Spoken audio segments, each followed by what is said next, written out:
Estamos ya con nuestro invitado, que es el doctor Jofre Campaña. Él es fundador de Goberna y Derecho.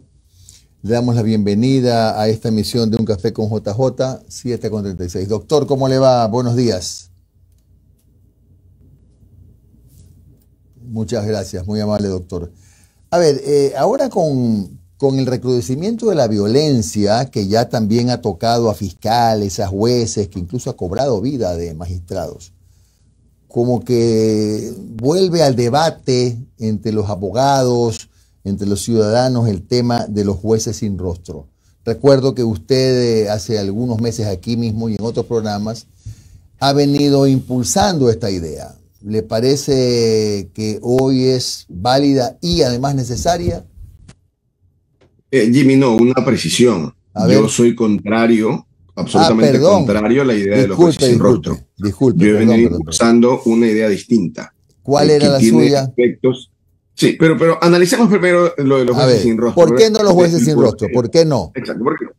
Primero, porque ya la Corte Interamericana de Derechos Humanos ha señalado que los jueces sin rostro, la institución como tal, es contraria a la Convención Interamericana de Derechos Humanos. Es decir, ya hay sentencias definitivas, firmes, que se dictaron a propósito de la implementación del sistema en Perú en la época de Fujimori para atacar a los terroristas de Sendero Luminoso. No obstante, la Corte determinó eso no es viable. Y no es viable porque se rompe un principio fundamental de todo sistema judicial, que es el de la imparcialidad. Si usted no conoce quiénes son sus jueces, no sabe si estos son sus amigos íntimos, sus enemigos íntimos o enemigos directos, y por tanto no está en condiciones de tener un juez imparcial o de, ante el rompimiento de la imparcialidad, poder hacer algo. Por tanto, siendo ese principio el que se rompe y siendo un principio fundamental de lo que se llama el debido proceso, entonces está proscrito por la Corte. De tal manera que, ¿qué es lo que yo vengo sosteniendo? Y me alegro además porque he escuchado ya a algún candidato, puntualmente Otto Sonnenholster, y también a otro candidato a la Asamblea, el señor Celi, que apoyan la idea y la han propuesto ya incluso en su plan de gobierno. ¿Qué es lo que yo sostengo? Primero, ¿cuál es el problema principal que tenemos hoy con los jueces ecuatorianos que están manejando, jueces y fiscales, que están manejando los delitos terribles, sicariato, terrorismo en definitiva? El plata o plomo. ¿Qué significa esto? Son amenazados. Son amenazados. Si ustedes declaran culpable a tal delincuente o lo mantienen en prisión, entonces matamos a sus hijos o matamos a su esposa o matamos a sus padres. La amenaza. O lo otro que le dicen, porque ya funciona, o quédese con una buena cantidad de dinero, de tal manera que usted sale premiado con el mismo efecto. En definitiva, esa posibilidad de tener jueces imparciales en los hechos también se rompe, porque ya un juez no puede ser imparcial si recibe dinero o si está amenazado. Entonces, lo que yo he propuesto es que saquemos a un número significativo de jueces ecuatorianos que manejan estos casos gravísimos y los enviemos a ellos y a sus familias a países amigos, Estados Unidos, Canadá, Inglaterra, Francia, Alemania. El juez va a desarrollar su trabajo y los fiscales de estos crímenes en teletrabajo. Es decir, lo van a hacer en la Embajada del Ecuador en Inglaterra, por citar un ejemplo, o de los Estados Unidos, por lo que el juez estará operando en territorio ecuatoriano, pero en el exterior, y podrá despachar sin la amenaza, porque ya al estar su familia, en el caso propuesto en Inglaterra o en cualquiera de estos otros países, ya no hay riesgo de la amenaza del plata o plomo ni con los hijos ni con los padres. De tal suerte que tendríamos jueces y fiscales en el exterior que ya no podrán ser amenazados. Y segundo, que es otra condición fundamental, ya tampoco podrán ser fácilmente corrompidos como ocurre hoy. ¿Por qué? Porque si quieren corromper a un juez ecuatoriano en los Estados Unidos, tienen que llevarle el dinero a los Estados Unidos. No se lo pueden transferir por una cuenta bancaria, no se lo pueden llevar y entregar en un maletín, de tal manera que ese juez queda alejado del plomo, del plato plomo, y puede dictar sentencias sin el riesgo y obrando como corresponde. Porque además, si comete un acto de corrupción, entiéndase, recibir dinero en los Estados Unidos, por poner un ejemplo, será acusado por el gobierno de los Estados Unidos de utilizar el sistema financiero americano para lavar dinero de la corrupción. Y eso tiene unas penas gravísimas. Oiga, doctor, ese lo va a pensar 10 veces. Doctor, a ver, pero no sé si usted ha más o menos ha puesto en tierra el tema. Esto le costaría al Estado X cantidad de dinero, más allá sí, de la garantía del ejercicio correcto y seguro de la justicia, sí. Pero no es solo el juez, pues. Tiene que trasladar si es casado con la esposa, con los hijos. Seguramente el Estado correr con los gastos de educación, etcétera, qué sé yo, ¿no? Pero no es tan sencillo. Es más sencillo de lo que parece, A Jimmy. ver, ¿Por qué? cuénteme. ¿Qué es lo que hay que conseguir? Primero, el juez va a tener una remuneración que va a seguir siendo importante aquí en los Estados Unidos y en Inglaterra. Que a lo mejor habrá que hacer algún ajuste salarial por la distancia, etcétera. No tiene mayor significación en el monto global. Segundo, lo que se busca, y por eso hay que encontrar acuerdos con los países amigos, es que los países amigos otorguen visas de trabajo y o de estudios para los familiares, hijos, padres. De tal manera que el padre del juez que esté en condiciones de trabajar vaya a los Estados Unidos con una visa de trabajo, que la esposa del juez vaya con una visa de trabajo y que los chicos en edad de estudiar obtengan la posibilidad de tener visas de estudios, que en los Estados Unidos fundamentalmente son gratuitos. De tal manera que las escuelas públicas, colegios públicos en los Estados Unidos funcionan. Entonces no hay ninguna carga extraordinaria para el Estado. ¿Qué se requiere, Jimmy? Se requieren dos cosas, simplemente dos cosas. Primero, una resolución del Consejo de la Judicatura que permita el teletrabajo para estos jueces y que, acuérdense cuando pasó el lamentable suceso del juez de Durán, a quien mataron, o el fiscal de Durán, a quien mataron. Inmediatamente la reacción del Consejo de la Judicatura fue que los jueces se queden en sus casas, que no vayan a Durán porque la amenaza es gravísima. Acá, en lugar de que se queden en sus casas, en Durán o en Guayaquil, quédense despachando desde los Estados Unidos. Por tanto, una resolución del Consejo. Y segundo, esos acuerdos con los gobiernos amigos.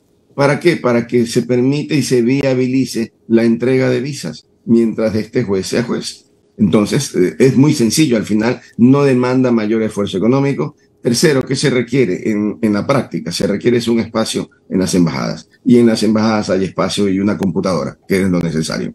Entonces, son mecanismos que sin costar prácticamente nada, pero aun cuando costaran, bien valen la pena por garantizar una justicia imparcial, una justicia transparente, porque lo que más hoy día alarma a la sociedad ecuatoriana es que encontramos personas que tienen 5, 10, 15 detenciones, cometen crímenes bárbaros y de repente encontramos que salen en libertad inmediatamente, o tenemos otros que a través de habeas corpus pese a haber sido condenados por muchos años, desde la noche a la mañana salen. Esto indigna a la sociedad, pero además envía un mensaje negativo a la policía. Porque la policía dice, yo hago mi trabajo, arriesgo mi vida, detengo al delincuente, lo pongo a órdenes de la fiscalía presenta su acusación ante el juez y de repente el delincuente está en la calle nuevamente. El policía dice, yo no vuelvo a arriesgar mi vida de esta manera. Y la sociedad entera está indignada y condena estas conductas de jueces y fiscales. Y hay que entender, hay jueces y fiscales corruptos que son unos sinvergüenzas, pero hay otros que son gente proba, pero que está siendo amenazada. Entonces el Estado tiene que dar respuestas ante esta amenaza. Y como le digo, Jimmy, esto se resuelve con una resolución del Consejo y con una gestión de Cancillería ecuatoriana para lograr los acuerdos, ni siquiera con tratados, ni mucho menos, acuerdos para que los países amigos otorguen las visas para los familiares de los jueces. Y mientras tanto, doctor Campaña, ¿qué se puede hacer? Porque la verdad es que antes decíamos, entre broma y broma, años atrás, que la profesión más difícil de Ecuador era la de árbitro de fútbol. Pero ahora, ser juez y ser fiscal, créame que usted lo conoce, es cosa muy, muy, muy seria. Es probablemente hoy la actividad profesional de mayor riesgo en el Ecuador, indudablemente. Y yo le pongo ejemplos pequeños, Jimmy. Si a mí, con la edad que tengo, con la experiencia que tengo, me propusieran, pensemos que haya un mecanismo para no tener que ir a esos concursos complicados, amarrados la mayoría de las veces. Si me propusieran que sea juez, yo diría no. Si me propusieran que fuera fiscal, diría no, de ninguna manera. Y eso es lo que está pasando. Por tanto, quienes optan hoy por ser jueces o fiscales realmente merecen un reconocimiento público porque están aceptando poner en riesgo su vida. El tema es, como sociedad, ¿qué hacemos? Lo que no podemos es no hacer nada, eso está claro. Y tampoco podemos hacer ofrecimientos absurdos que no cuentan. Ejemplo, hay que proporcionarle seguridad policial a los jueces y fiscales. Eso no funciona. El delincuente, el sicario mata al policía y mata al juez. De manera que no funciona. ¿Qué tenemos que hacer? Tenemos que ir a propuestas disruptivas, es decir, que rompen con lo tradicional, que van a haber peros, que van a haber detalles que ajustar. Sí, pero hay que ajustarlos. El problema, Jimmy, es que si seguimos como estamos, no hay solución posible, porque no hay mecanismos internos que resuelvan el problema. De tal manera que hay que buscar respuestas y soluciones de fondo, trascendentes, que rompan con el escenario actual y que le brinden a la sociedad ecuatoriana una oportunidad que hoy día no la tenemos. Entonces, se puede hacer lo que usted quiera, compren y gasten millones de millones en chalecos para la policía. ¿Resuelve el problema? No, eso va a evitar que el policía sea asesinado. Pero el mismo policía con chaleco llevará al delincuente a los fiscales y jueces y a la vuelta de la esquina estarán en la calle. De tal manera que comprar chalecos, comprar pistolas, comprar vehículos, gastarse decenas si no cientos de millones de dólares en esto no es suficiente, no rompe para nada con el problema que estamos viviendo. Por tanto, como decía al inicio, Jimmy, ¿cuál es el problema? El plomo o plata. ¿Cómo rompe el plomo o plata? Sacando a los jueces del alcance de quienes proponen el plomo o plata.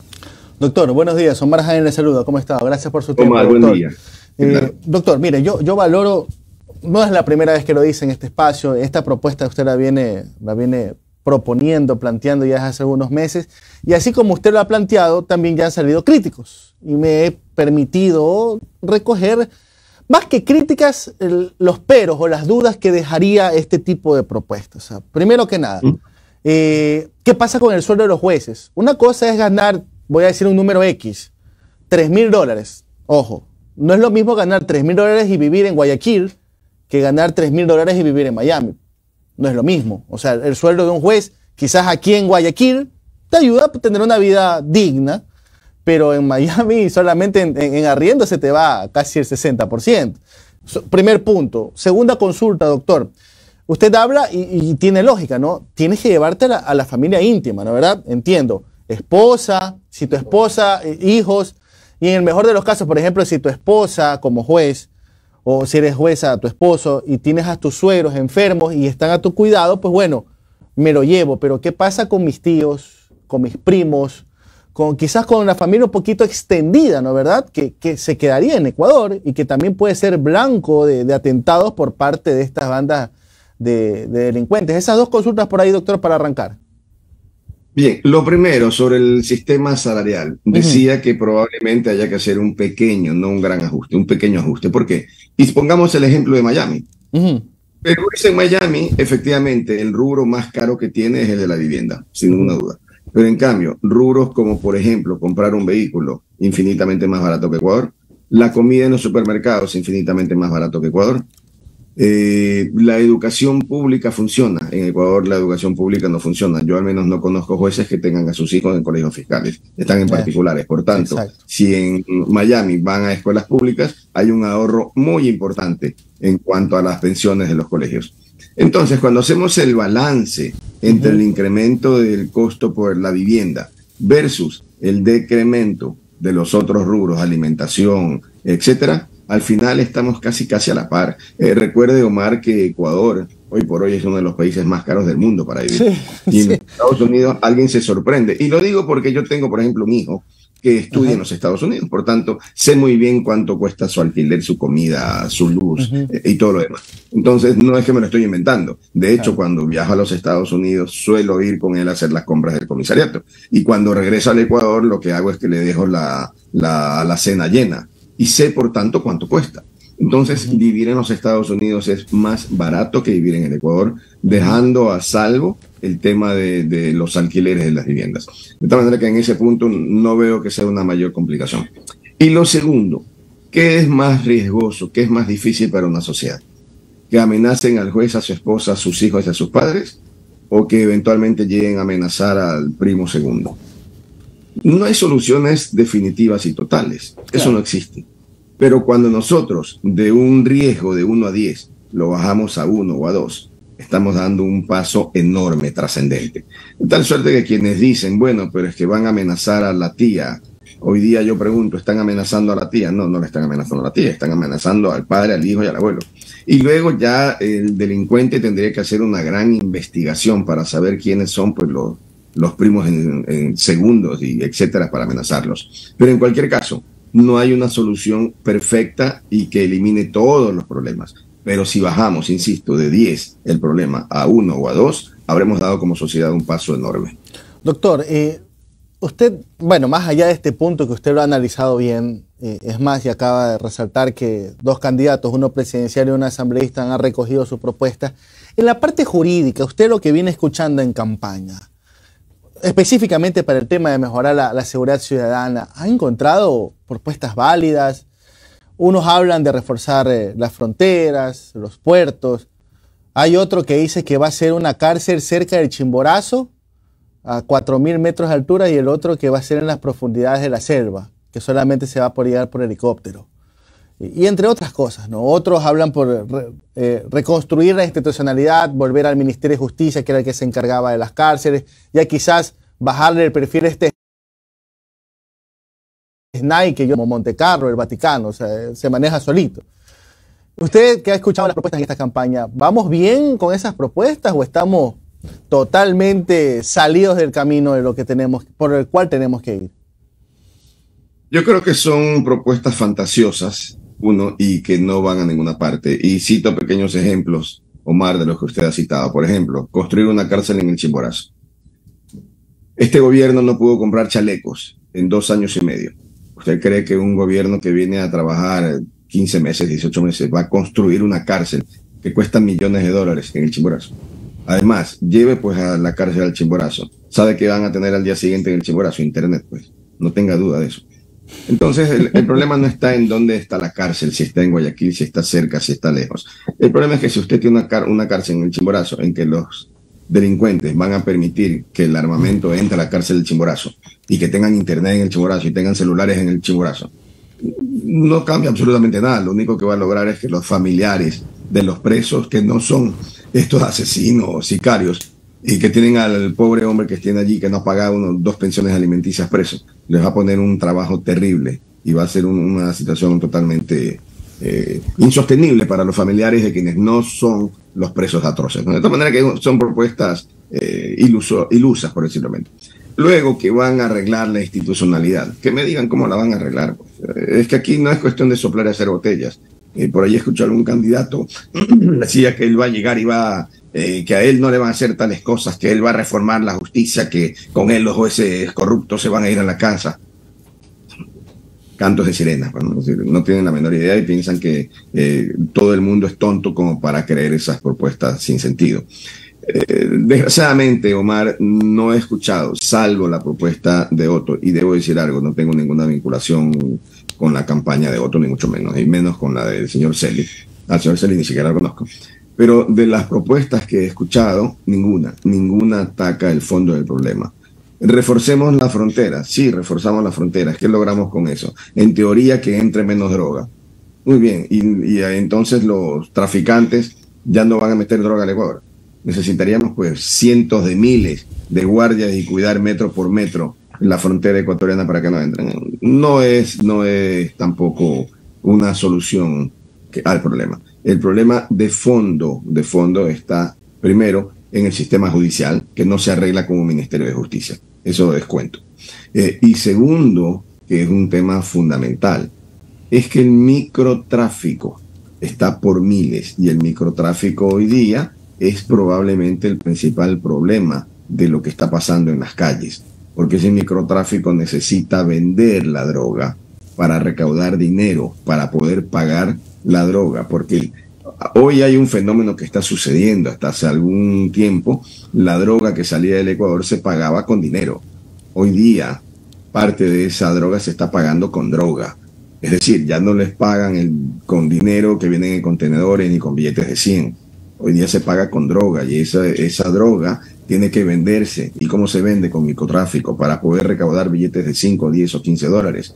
Porque cuando antes se pagaba con billetes de 100, se lavaba en el sistema financiero. Hoy día los bancos ya no le reciben billetes de 100 dólares, ni el comercio, ni nadie. Entonces ya esos grandes billetes no sirven para nada. ¿Y qué tienen que hacer entonces? Menudeo. ¿Y cómo logran menudeo? Con el microtráfico. Entonces, si no se entiende la problemática de fondo de lo que está pasando, difícilmente se pueden encontrar soluciones de fondo. Y tampoco hay una única solución mágica y milagrosa. Hay que buscar una serie de soluciones coordinadas que permitan abordar el problema. De tal manera que, desgraciadamente, de lo que he escuchado hasta ahora los candidatos, no veo que existan propuestas serias para transformar el problema. Muchas gracias, doctor. Gracias, Jofre doctor. Campaña, fundador de Goberna y Derecho. Jofre, un abrazo. Muchísimas gracias a ustedes, Jimmy, igualmente.